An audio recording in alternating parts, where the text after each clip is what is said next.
pour votre immense carrière, pour cette amitié indéfectible pour la France, pour le lien que vous avez constamment eu entre nos pays, en Europe. Et c'est pour moi un grand honneur de vous remettre, et un immense plaisir aujourd'hui, de vous remettre au nom du ministère de la Culture cette décoration de chevalier de l'Ordre des Arts et Lettres.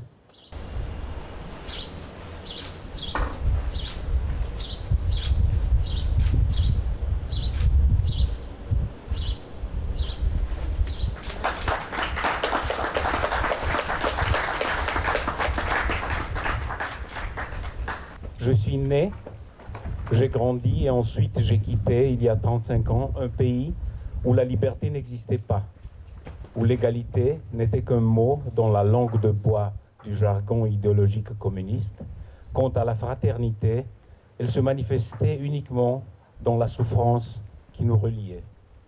Je dois ma formation et mes rêves à la culture française, en commençant par les bibliothèques roses et vertes, en passant par Hector Malot, Victor Hugo et Alexandre Dumas, pour arriver ensuite à Maupassant, Balzac, Baudelaire, Marcel Proust et Jacques Prévert.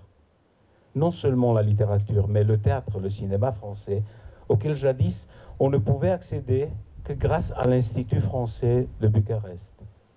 Ils ont été décisifs pour mon avenir. La joie de se retrouver aujourd'hui ici est une preuve que non seulement impossible n'est pas français, mais que parfois impossible n'est pas roumain non plus. Ce que rend la culture française unique va bien au-delà de sa splendeur et de sa richesse. La culture française a toujours dépassé la limite du chez-moi pour devenir un chez-nous accueillant les artistes du monde entier. Ça a permis à Émile Cioran, à Rainer Maria Rilke, à Paul Celan et à Oscar Wilde d'écrire en français et d'être pleinement accueillis au sein de l'esprit de la culture française, ce même esprit qui a donné à Constantin Brâncuș, à Victor Brauner et à Marcel Iancu le courage et l'inspiration de faire vibrer l'espace et la matière. La France a toujours su honorer la culture et les artistes. Parmi les grands cadeaux que la vie nous fait, il y a l'amitié. Dans la vie d'un artiste international, les joies et les tristesses s'alternent. Et il faut avoir un temple intérieur d'une grande solidité.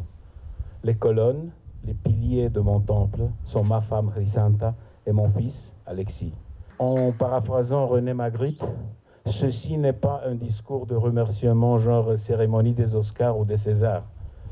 Mais en tant que musicien, je veux exprimer ma gratitude au génie de Claude Debussy, de Maurice Ravel, de Georges Bizet, de Camille Saint-Saëns, d'Hector Berlioz, parmi tant d'autres.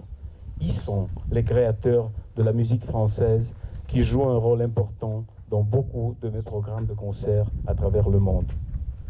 Cette musique, la superbe musique française, je vais continuer à la servir avec toute mon énergie et abnégation.